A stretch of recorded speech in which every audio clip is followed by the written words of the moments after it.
సరే ఇప్పుడు బాలకృష్ణ గారు సనాతన ధర్మం పైన ఈ సినిమాలో చాలా డైలాగ్స్ పెట్టారు. మా ధర్మం జోలికొస్తే ఇలాగే ఉంటుంది. సర్జికల్ స్ట్రైక్స్ మీ భాషలో చెప్పాలంటే అని చెప్పేసి విపరీతంగా ట్రైలర్ మొత్తం కూడా హిందూ ధర్మం పైన అయితే డైలాగ్స్ ఉన్నాయి సార్. అయితే కాంటెంపరీగా మనకు ఒక ఇష్యూ జరుగుతుంది సార్. రాజమౌళి గారి తాలూకు ఇష్యూ హిందూ సంఘాలు ఆయన మీద ఫైర్ అవ్వడం, ఆయన దేవుడు లేడు అని చెప్పేసి స్టేట్మెంట్ ఇవ్వడం అనేది. ఇప్పుడు బాలకృష్ణ గారి డైలాగ్స్ ని అటు రాజమౌళి గారికి పెట్టి బాలకృష్ణ గారు కౌంటర్ వేశారు రాజమౌళి గారికి అని చెప్పేసి ఈ విధంగా ఈ రెండింటిని మిక్స్ చేశారు. మీరు ఎలా చూస్తారు సార్ దాన్ని? రాజమౌళి గారికి కౌంటర్ వేసిన బాలకృష్ణ గారని ఎవరేమనుకున్నప్పుడు కూడా నేను సూటిగా సమాధానం చెప్పదలుచుకున్నాను. కాంటెంపరీస్ ఎలా ఉన్నప్పుడు కూడా శతకోటి దరిద్రాలకి అనంత కోటి ఉపాయాలు. ఇదేదో మీమ్స్ తయారు చేశారు, ఏదో ప్యారడీ చేస్తున్నారని చెప్పి వాళ్ళకి సమాధానం ఇది.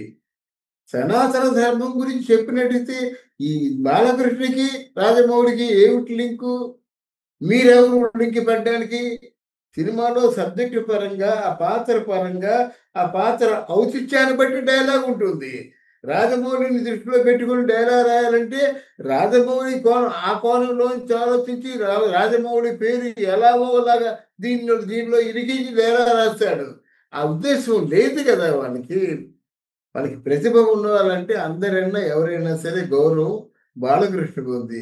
ఇక పోయినట్టయితే ఇటువంటి ఇష్యూ జరుగుతున్నప్పుడు ఇలాంటి వీళ్ళు ఏదో వెర్రితెరలు వేస్తున్నప్పుడు వాళ్ళు ఏదో అది వర్కౌట్ చేసి దాన్ని వాటిని మీమ్స్ అంటారు కదా. ఈ మీమ్స్ వాళ్ళ తాలూకు అనకూడదు, కానీ వాళ్ళ వెర్రిపోతే పెట్టుకుంటున్న మీమ్స్ ఈ నిలబడవు. రాజమౌళి సినిమాని ఆపడానికి ఈ పనికిమాలిన మీమ్స్ ఎవరు అడ్డుపడినప్పుడు కూడా ఆ సినిమాని ఆపలేరు. అది దాని గురించి మరో వీడియోలో నేను సుస్పష్టంగా చెప్పదలుచుకున్నాను, చాలా గట్టిగా చెప్పదలుచుకున్నాను. అది కాకపోతే సార్ మరి ఇప్పుడు రాజమౌళి గారి వివాదం ఇంకా పెరగడం చాలా చూస్తున్నాం, కానీ ఆయన మాత్రం మౌనంగానే ఉన్నారు సార్. మరి దానికి పట్ల ఏమన్నా రెస్పాండ్ అయ్యే అవకాశం ఉందా? నిన్న కూడా మీరు మాట్లాడారు, అవసరం లేదు అంటున్నారు. కాకపోతే అటు విహెచ్పి వాళ్ళు కావచ్చు, బీజేపీ నేతలు కావచ్చు ఫుల్ ఫైర్ అవుతున్నారు సార్. మరి సినిమాని ఆపే పరిస్థితి కూడా ఉంది అని అంటున్నారు. సో ఏం చెప్తారు సార్ దానికి? నేను నిన్నే చెప్పాను కదా, రాజమౌళి అంతటి వాడు తెలుగు పరిశ్రమకి అంత పేరు తెచ్చినప్పుడు తెలుగు పరిశ్రమలో మనుషులే లేరండి? తెలుగు పరిశ్రమలో మనసున్న మనుషులు లేరండి? తెలుగు పరిశ్రమ తాలూకు ప్రొడ్యూసర్ తాలూకు బాగోగులు చూసేవారు లేరండి? డైరెక్టర్స్కి యూనిటీ లేదండి? డైరెక్టర్స్లో మాట్లాడగలిగేవారే లేరండి? గొంతు మూగపోయిందండి? ఈ ప్రశ్నలకు సమాధానం చెప్పండి నన్ను. ఒక ఆపద వచ్చింది, ఒక నింద వేశారు, నింద వేస్తే నింద మోయబట్టు వాడు వచ్చి చెప్పుకుంటే దాంట్లో పస లేదు. ఇంత ప్రతిభ ఉన్న వ్యక్తి మీద మీరు నింద వేస్తారని అంటే చెరిగేయాలన్నమాట.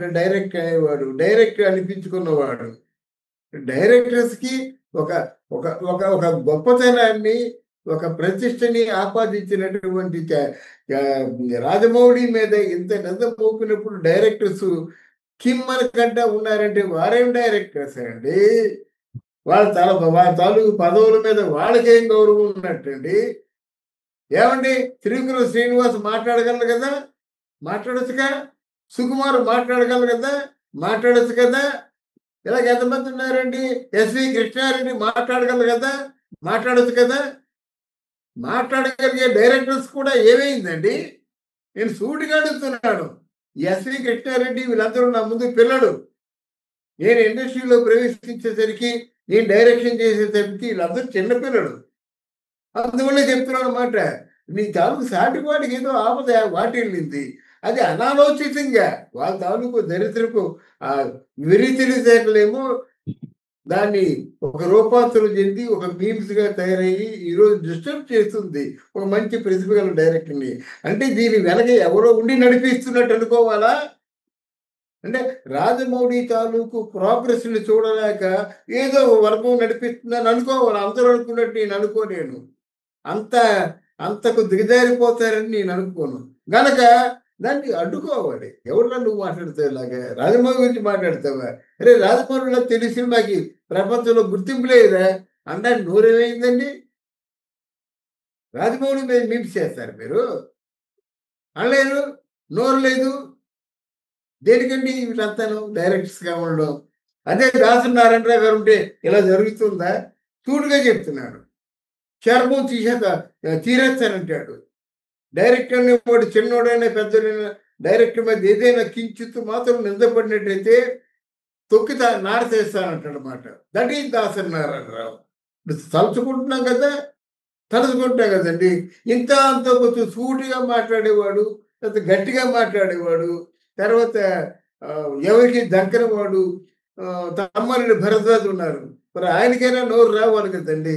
ఏమిటంటే మీరు ఇలా మాట్లాడతారు? ఆయన అన్నదేమిటి? మీరు చూపిస్తున్నదేమిటి? ఆయన ఓ డైరెక్టరే కదా! ఇట్లాంటి వాళ్ళందరూ ముందుకు రావాలని నేను కోరుకుంటున్నానండి. నాకేం భయం లేదండి. అదే తెలుగు సినిమా ప్రపంచవ్యాప్తంగా గుర్తింపు తీసుకొచ్చినటువంటి డైరెక్టర్‌నేమో చిన్న భిన్నం చేసేస్తూ, ముక్కలుగా ఆయన తాలూకు వ్యక్తిత్వాన్ని నరుకుతూ పోస్టులు పెడుతున్నప్పుడు ఎవరు మాట్లాడలేరా? సో, ఇది ఒకసారి ఆలోచించుకోవాలండి. ఆలోచించుకోకపోతే అది ఇవాళ ఆయనకైంది, రేపొద్దున ఇంకొకరికి అవుద్ది. అంటే అలా భరించవలసిందేనా? డైరెక్టరు ఏంటి మామూలుగా ఇండస్ట్రీలో ఉన్న డైరెక్టరు అంటే ఒక కరివేపాకు లాంటి వాడా? అంత అంత అంత మాత్రమే విలువ ఉంటుందా? కొద్దిగా వాళ్ళు ఆలోచించుకొని దాన్ని కౌంటర్ ఇవ్వాల్సిన అవసరం ఉంటుంది. Okay sir. Thank you so much. Thank you Babu.